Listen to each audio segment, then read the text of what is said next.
Okay, guys, I said I'd have this video out so that you would be prepared for your test on Monday. I am going to be working through the review that I gave you, question by question, showing my work, showing the answers. That way you can check yourself, and if you don't know how to do a problem, you can figure out how to do it correctly. All right, let's just jump right in. Question number 1.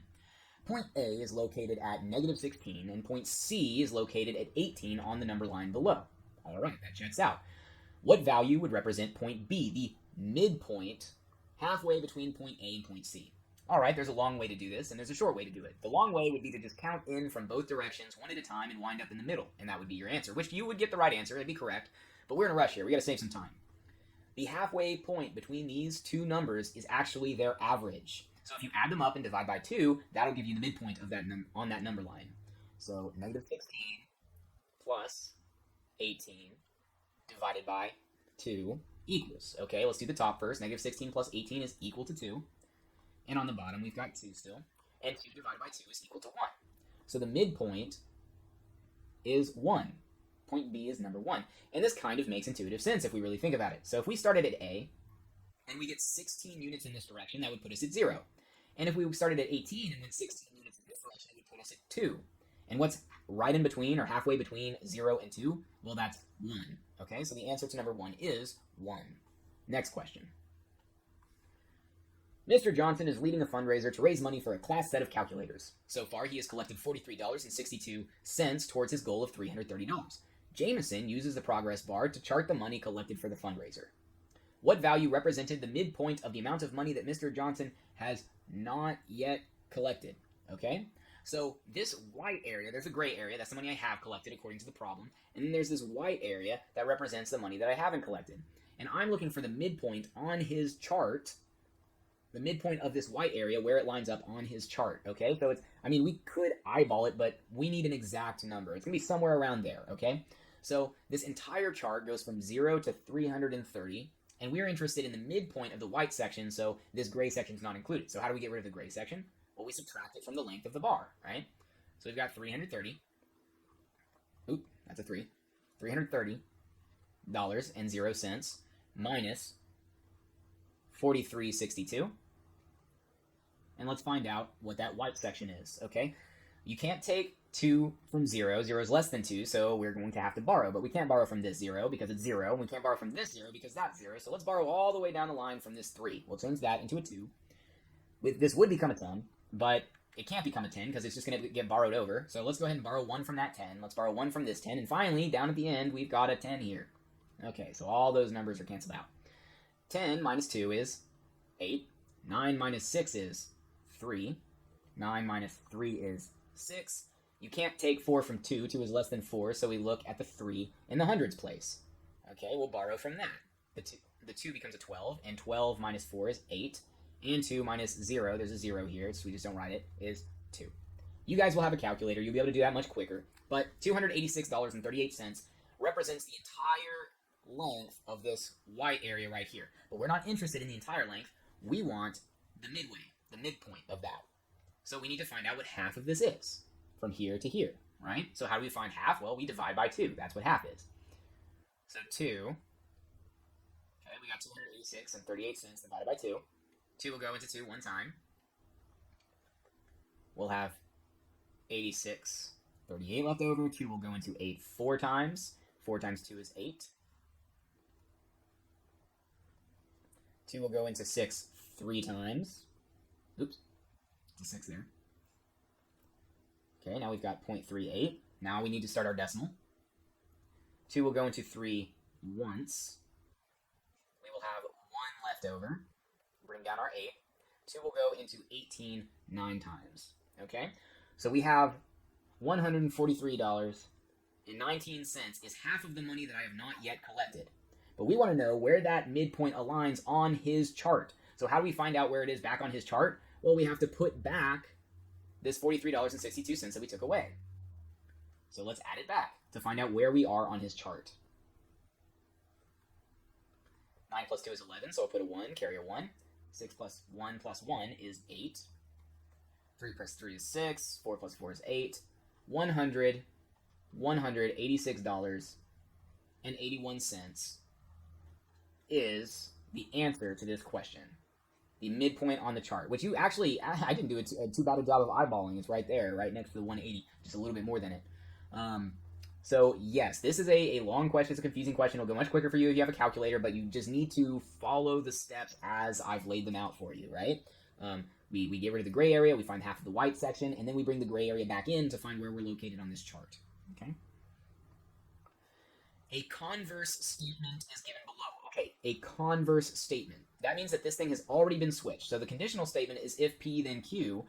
The converse is what happens when I switch the order of the hypothesis and the conclusion. I'll make that look more like a Q. So it would be if Q, then P. All right, just to make that clear. So if an angle is a straight angle, so this is the hypothesis of the converse, means it's the conclusion of the conditional, then the measure of the angle is 180 degrees, which is the conclusion of the converse, but it would be the hypothesis of the conditional. So which conditional statement is related to the given converse statement, and how would you describe the two related statements? Well, first, let's just find out what the conditional statement is.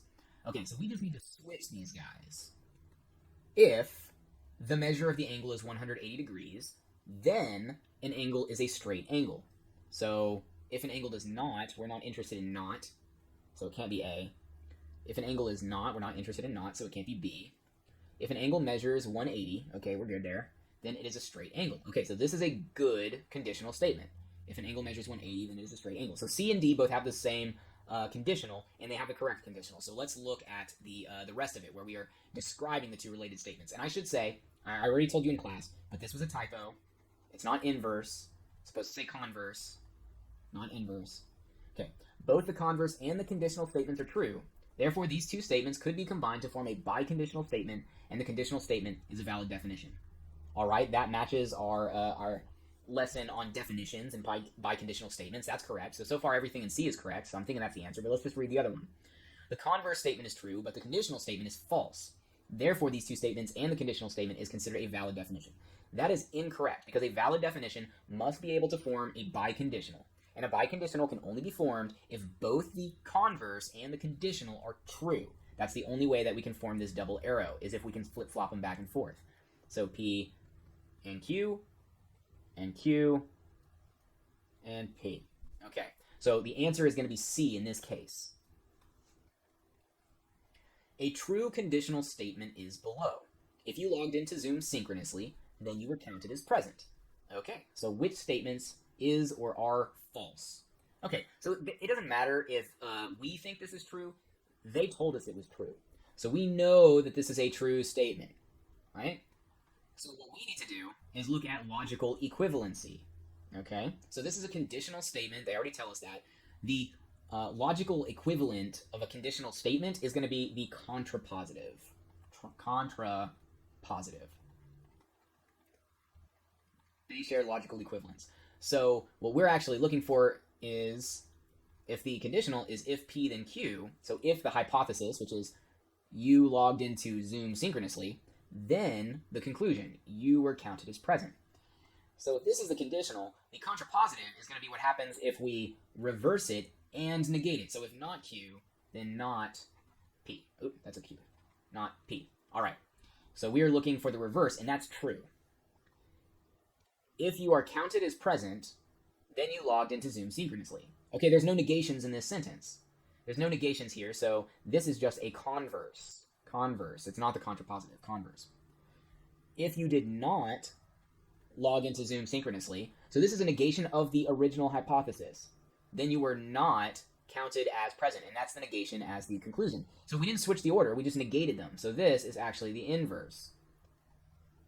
And finally, we have a contrapositive, it looks like. If you are not counted as present, that's the conclusion, counted as present, not counted as present, then you did not log into Zoom synchronously. That was the hypothesis. So this is the contrapositive, which means that this, if this is true, then this is true, okay? But we are not interested in which one's true. We're looking at which ones are false. 1 and 2 have the same logical equivalency. If this is true, then these guys are probably both false. If you are counted as present, then you logged into Zoom synchronously. Well, let's think about it. If you were counted as present, then you logged into Zoom synchronously. But what about all the kids that were here in class in person? Or what about the kids that finished their asynchronous assignment? So this is a false statement, and if this one's false, then so is this one. Okay, so 1 and 2 in this case. All right, and that's the answer to this question. Let's go to the next one. In biology class, Emily presented a counterexample to disprove a conjecture written on the board. The counterexample Emily gives is shown below. Insects and bats are able to fly. Which conjecture is disproved by Emily's counterexample? Okay, so what we are looking for is this doesn't have a lot of context now. What we need to do is figure out what was being disproved here. So what I'm going to do is I'm going to look answer by answer. I'm going to look at each answer choice and say, man, does this sentence disprove what is being stated? So one easy way of starting that is just saying, like, is the sentence true? Because if it's a true sentence, then it can't be disproved. So, I mean, you can narrow it down that way, but let's just take a look at A. If a creature has wings, then it is capable of flight. Well, that's not necessarily a true sentence, but is it disproved by this? Insects and bats are able to fly? Well, it's not disproving anything. Insects and bats have wings. They are able to fly, so if anything, it confirms this sentence. Okay? So it can't be A. Oops. There we go. Insects and bats are capable of walking on the ceilings of caves. Insects and bats are able to fly doesn't disprove the fact that they can walk on the ceilings of caves. That has nothing to do with it. If an animal can fly, then it is a bird. Oh, okay, well, here we go. Insects can fly. They're animals that can fly. Bats are animals that can fly. But insects and bats are not birds. They're, well, insects, and bats are mammals. So this is actually a sentence that would disprove this. But let's just look at the other one. When bats hunt in the dark, they lose echolocation to track and capture insects. Insects and bats are able to fly. Well, that doesn't disprove this. It's just a statement of fact, it looks like. So, yeah, this is the statement that is disproved by this counterexample. Okay, next one. For each statement, highlight the hypothesis and underline the conclusion within each statement. So the hypothesis is going to get highlighted, which I guess I'll use a little highlighter tool. We're going to highlight like that. And underline the conclusion. Okay, so the hypothesis of a conditional statement is what follows the word if. It's the claim. So if you study the review, you are going to do fine on the test. So the claim is studying the review, you are going to do fine on the test. It follows the word if, and this, it's not written there, but the word then is kind of hiding. If this, then this, right? Okay, so let's look at the second sentence. I will post the answers to the review online if I get around to it. So I could restate this as, if I get around to it, I will post the answers to the review online. So actually, this one's the hypothesis. And the conclusion is actually at the beginning of the sentence in this case, even though the word then is not written. Okay.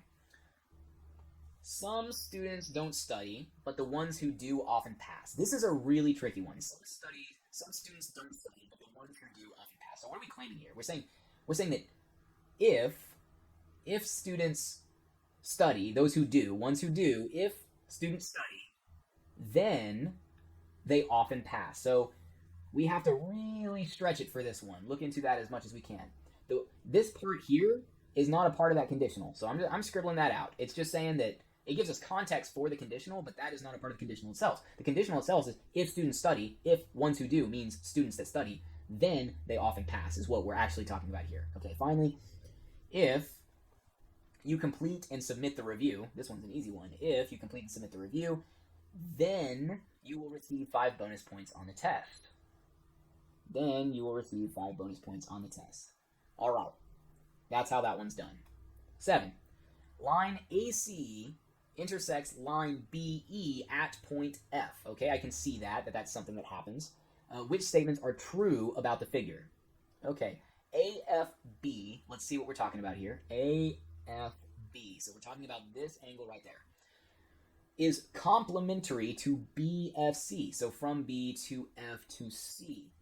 Okay, so this angle right here that they give us as a right angle is complementary. The word complementary means they add up to 90 degrees, but this one is already 90 degrees. And this is not a 0 degree angle. It's something. It's got to be some positive thing. So this is not true. This is not true because this is actually a supplementary angle pair. So let's look at the next one. DFE, so what are we talking about? We're talking about DFE, so this angle here is complementary to CFD. Okay, so this angle here. Now, complementary means to be able to form 90 degrees, and this one is actually true, and we can see why. I'm going to check it right there. This here is a 90 degree angle right there, and this here is a perfectly straight line which means that since this entire area here is adjacent to this area here, together they form 180 degrees. These are a linear pair with each other. So, let me erase some of my stray markings. So, if this is 90 degrees, this is also 90 degrees because they are a linear pair. And so this angle plus this angle is equal to the total 90 degrees. So that is correct. Okay, let's look at the other ones. AFE, so this one down here, which we know is a right angle because it's vertical. It's a vertical angle with this one. They are opposite each other, right? AFE is complementary to AFB, so this one right here. This is the same. This one has the same problem that the first one does. This is already 90 degrees, so we can't actually add anything to that and still have it be complementary. Okay, so let's erase and look at the next one. BFC. BFC, this angle here, that's 90 degrees, is supplementary to EFD. EFD. Okay, supplementary means adding up to 180 degrees. So I've got 90 here, and this one is less than 90 degrees. It is less than 90 degrees. In order for it to add up to 180, this would have to be exactly 90 degrees. So this one cannot be true. Okay? And finally, we get to the last one, AFE. Angle AFE is supplementary to BFC. Okay, this one has to be true. So this and this is the answer. This one has to be true because we already said that they're vertical angles. This is 90 degrees, so this is 90 degrees. And 90 plus 90 equals 180, which is the definition of supplementary. Okay, so let's go to the next one. Given that ray NL, so NL, bisects KNM. Okay, so we know that KNM is 90 degrees. So this bisects KNM. So that means that if this whole thing was 90, then each one of those is half of 90. We'll just see 45. I'm just going to put those in right now. So let's see. Which statements must be true? Let's think about this. KNM is equal to 90 degrees. Well, it looks, yeah, they gave us that. They gave us that. It's a square. So this one is true right there. MNO, okay, so this entirely straight thing going across here is equal to KNM, so this 90 degree angle here, plus LNO. Well, that's not right, because LNO, this angle here, is 45 degrees. So 90 plus 45 does not equal this straight line, which is 180. So that is definitely wrong. Okay. LNM. Okay, I'm gonna erase some of this stuff here so I can trace better. LNM right here, which is 45 degrees, we know that. LNM is equal to 2 times KNM. KNM is the 90 degree angle, so 90. And we just have to ask ourselves, so 2 times 90, is that equal to 45? No, I don't think so. That is definitely not true. So this is wrong. That's really wrong. Okay, MNO is a straight angle. That is something that we can assume by looking at it, because these guys are opposite rays, and the fact that this is perpendicular, this is an assumption that we can make. So I'm going to say yeah. I'm going to go with yes. KNO is a right angle. KNO is a right angle. Yeah, I don't see why not. Look, if this is a straight line and that's a right angle, then these are a linear pair. And if it's a linear pair, then this angle plus that angle equals 180. So 90 plus what equals 180? Well, that's got to be 90, right? So this has got to be 90 degrees as well. So KNO, I'm going to say yes. All right, so those are our answers here. Let's go on to the next question. Okay, ray SU, so this little guy right here, is an angle bisector of angle PST. PST goes like this. Okay? Which statement about the figure must be true? Okay, TSU is from T to S to U, so this little guy, is equal to 1/2 RSU. RSU. I mean, like, just looking at this, like, it might be with your eyeballs, but we can't assume that that's true. We have no idea what this is. So, like, sure, it might be true, but we're going to say no, because we can't assume that about this angle. PSU, this angle here, PSU, is equal to 1/2 of PST. PST. Okay, well that pretty much is the definition of a bisector, because this bisector, this ray SU, is cutting this whole angle perfectly in half. So if it's cut in half, then this one is congruent, I should say, congruent to this one, and each one of those is half of the entire angle. So this is actually, that's a good one. That's correct. I'm gonna circle that. PSU, so this angle right here that we're talking about, is congruent to RST. Well, I mean, it might be, yet again speaking, but we don't know that. There's no way. There's no way that we can tell. So, nope. And then finally, erase a little bit more to get us a nice pretty picture back. TSU is right here, is congruent to PST. Well, that one is obviously wrong. We know that's wrong. This is half of this whole angle, so how can it be congruent to it? This entire angle is nowhere near congruent to this little piece, right? So that one is obviously wrong. Looks like there's only one answer, and it is this one. Okay, last question. Point R lies between points Q and S on line segment QS. If the length of QS is 54 units, so I'm going to say from here to the end is 54 units, what is the value of X? Okay, well, QS is the entire thing. QS is equal to segment QR plus segment RS. So QR right here, if I add that segment to the segment RS, I get the entire thing. So I'm going to write this down. QR plus RS. Okay. And we actually know that we're looking for the value of X. Let's do some substitution here. Substitution. QS is equal to 54 units. That's what we're told. So QS is 54. And that's equal to the length of QR. So QR, we were told, from Q to R is 6x. So we'll put 6x. Plus the length of RS. So we were told that was 3x. So 54 equals 6x plus 3x. We can combine some like terms here and then just solve for x. It really is that easy. So 54 is equal to if I have 6x's and I have 3x's, I have a total of 9x's, because 6 plus 3 equals 9. All right, so I just need to find out what x is by isolating it. I'm going to do my reverse operation. Since it's 9 times x, the inverse operation is to divide both sides by 9, and that will preserve our equality of this equation. So 54 divided by 9 is equal to 6. 9 divided by 9 is 1, so 1x is equal to 6. That would be our answer. X is equal to 6. And that is the review. I hope you found that helpful. If you have any questions, email me. I'll check my email on Sunday to make sure that I get to you guys with plenty of time for you to prepare for the test. All right, have a wonderful weekend. Bye!